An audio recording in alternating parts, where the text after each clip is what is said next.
The Tim Heale Podcast's Ordinary People's Extraordinary Stories. Welcome to the Tim Heale Thirsty Thursday live stream. Well, it's not quite, it's just an introduction.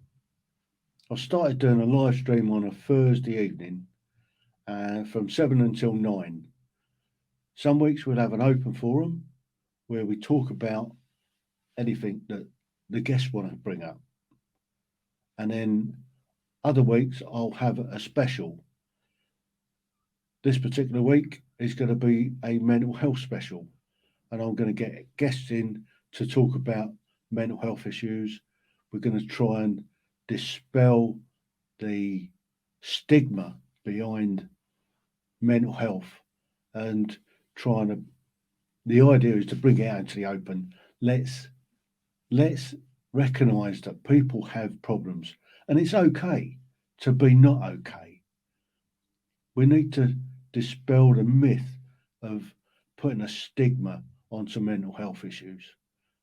And if we can capture it in the early stages before it sets in, then we can help prevent people getting into real complex problems with their mental health, particularly PTSD. I mean, that could be sorted out early on when guys are particularly on operations. They're getting into a conflict situation. They see some pretty horrendous stuff. The trim team go in, they get them to talk about it.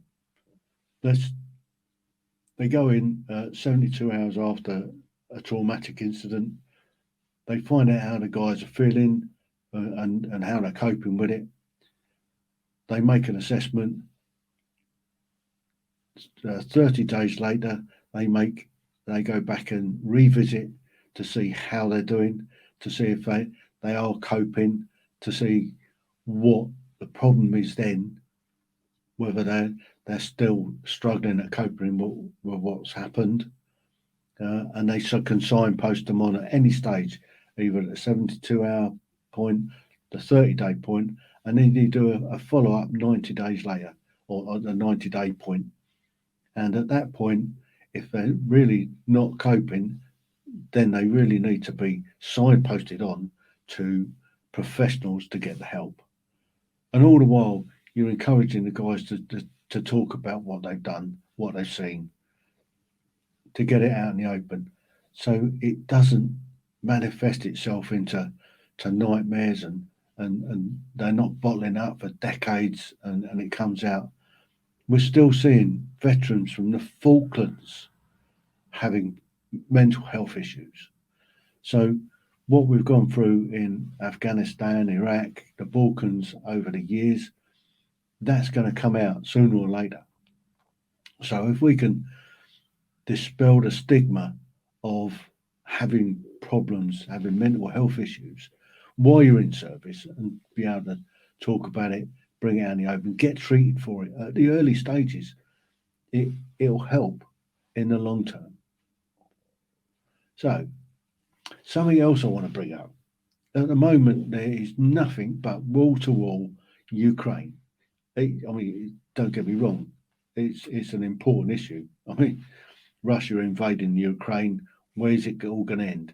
It ain't going to end anytime soon, and it ain't going to end amicably for anybody. It's not going to be a great outcome.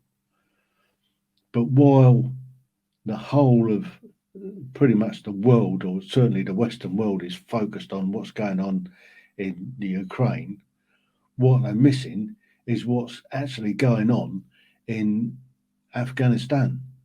I mean, it was a crisis beforehand. Before the winter it set in, there was millions. I mean, we're looking, there's an estimate of around about 25 million Afghans that are starving and freezing and struggling, and we've turned our back on it. All the aid that we were sending to trying to get into Afghanistan has been diverted into the Ukraine.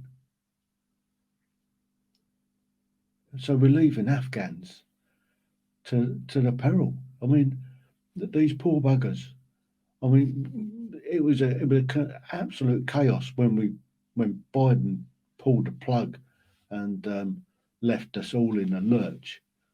And then we still got guys that helped us out during the time that we were there. We were in there for 20 years, and we relied heavily on local Afghans to speak to locals for us, because we didn't bother learning their language. So we had to have interpreters that would get up and be counted. And now these guys that are still left in Afghanistan, that we've left there, the Taliban are actively seeking them out. They are actively seeking them out and slotting them. They're taking them out. And I've had evidence of this going on. There's also evidence of what's happening on the borders of Afghanistan. There are aid trucks trying to get in. There's kids climbing all over these aid trucks. They're falling under the wheels and being killed. And nobody's giving a stuff about it. This is happening. And we've caused that misery to Afghanistan. And all our eyes are on the Ukraine at the moment. Putin ain't going to stop until he drags us all into a third world war. The writing's on the wall. Sooner or later, he's getting closer and closer to dropping bombs into Poland. As soon as he does that, we ain't got a choice. Poland's a NATO country. If he heads north into the Balkans, into the Baltic states, they are part of NATO. He does that, we're dragged into it, whether we want to go in or not. The problem we have is that we ain't got enough boots to put on the ground. We might be able to send them a few rockets and anti-tank missiles, but sooner or later they're going to run out. But we don't have the troops to put on the ground because successive governments over the years have cut the defence spending. And it's easier to cut troops and invest in some new flashy bloody kit. Or the next thing's going to be all about cyber. Yeah, cyber's important, don't get me wrong. But boots on the ground is probably more important. Our army is down, well, you can't even call it an army now. They don't even sort of qualify to be a militia, really. An army is somewhere around about 100,000 strong. Our army is down to mid-60s, 60,000, 66,000, somewhere in that figure.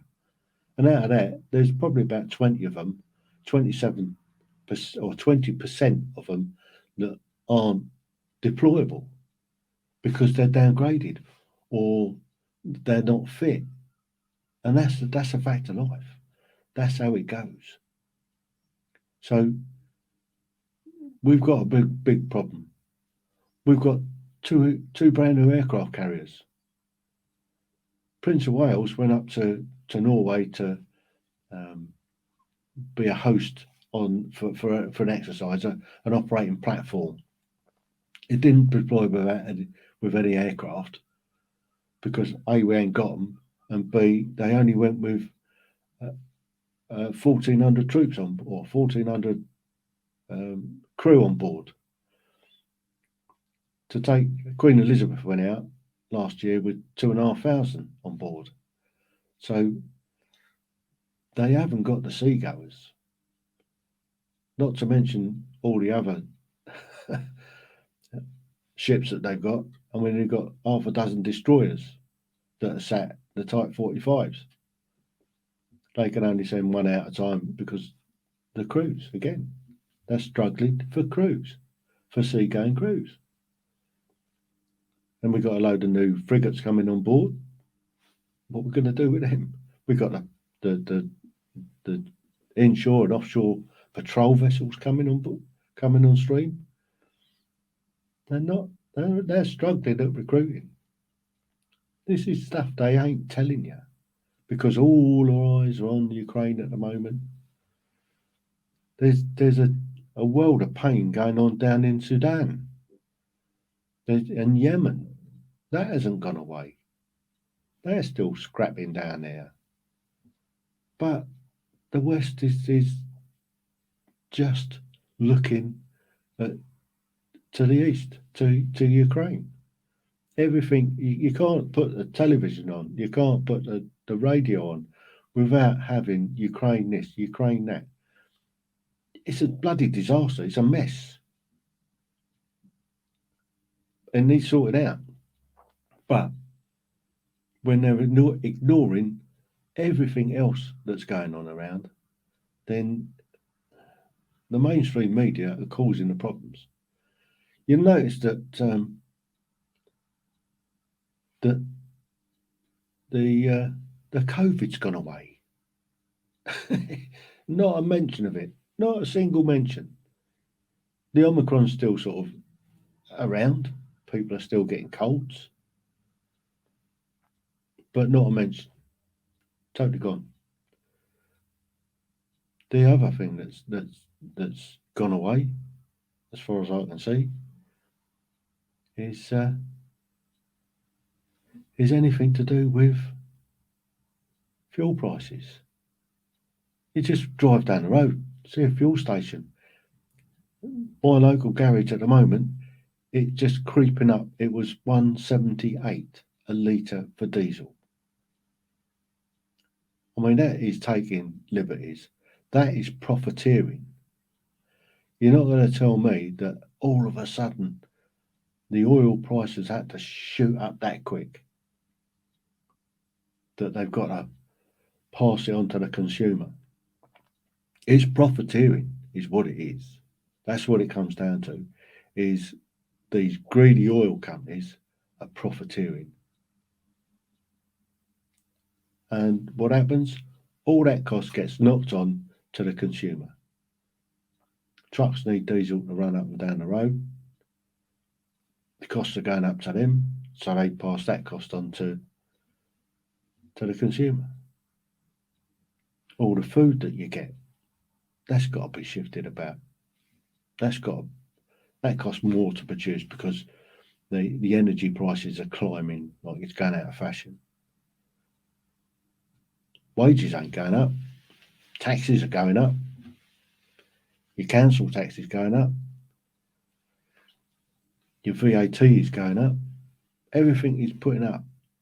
Nothing's going down. They go on about people they've got a choice before eating or heating. That's a minor detail when it comes to, you won't even be able to afford to get out the front door to go to work because you can't put fuel in the car. So, yeah.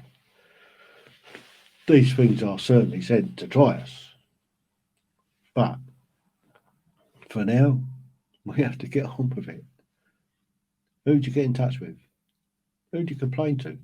You can write a letter to your MP and highlight the fact that, I mean, we're having problems, we're struggling, this, that, and the other. But at the end of the day, they just had a couple of £1,000 pay rise. They ain't fussed. Your local MP ain't bothered because they just had a nice big pay rise. I mean, something like almost £2,500 pay rise for an MP. Yeah, but we don't agree, or we don't set it. It's the independent body that says that we have to have a pay rise. How many of them turn it down? How many of them say, no, it's all right, leave it in the pot? No. On top of their expenses, on top of their wages going up, the expenses claims also go up. They're not bothered. They'll travel first class everywhere. Jump on a rattler first class, jump on a plane first class. Old McBunter, cop him. He's he's at the top of the leaderboard for expenses. Last year, I think it was somewhere about £280,000 expenses he put in. And all he does on PMQs is saying, when's the Prime Minister going to resign? and Scotland needs its independence.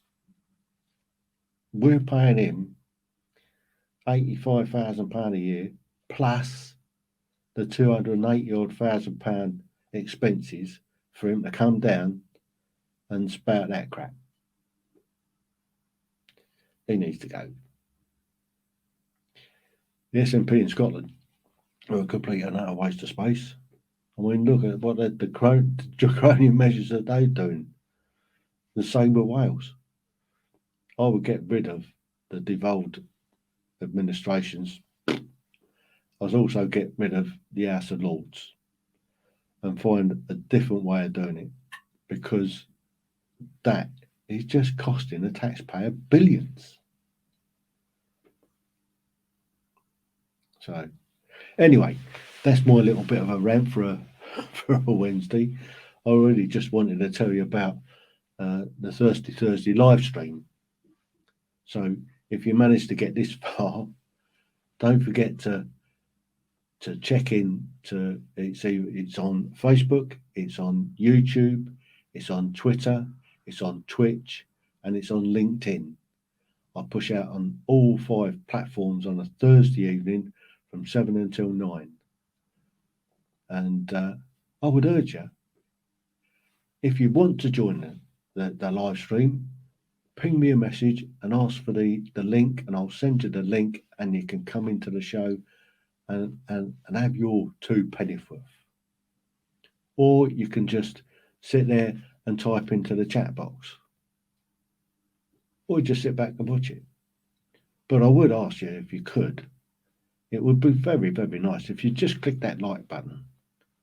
It's nice to have that knowing that somebody's taking that split second just to click. That's it, click like button. To subscribe would be even better. Subscribe to the channel. It doesn't cost anything to subscribe to my channel. It might take a little bit more time. Well, just to subscribe, you go to click and then click the like. So it's click, like, subscribe, done. Don't have to do any more. But if you did want to do some more, you could put a comment. Tell me what you think. And if you do like what we're doing, you can click the old share button and share it on your social media to get your friends listening in to us rabbiting on. And like I said before, we have open forums where you can set the agenda. You can set what the topic is that we talk about. And then we have specials. So we have a mental health special where we're trying to destigmatise mental health. So I think I've done enough. I've rattled on a bit too much this morning. However, I just thank you for listening and for watching. So this is on Facebook and on YouTube. Thank you for your time. The Tim Heale Podcasts. Ordinary people's extraordinary stories.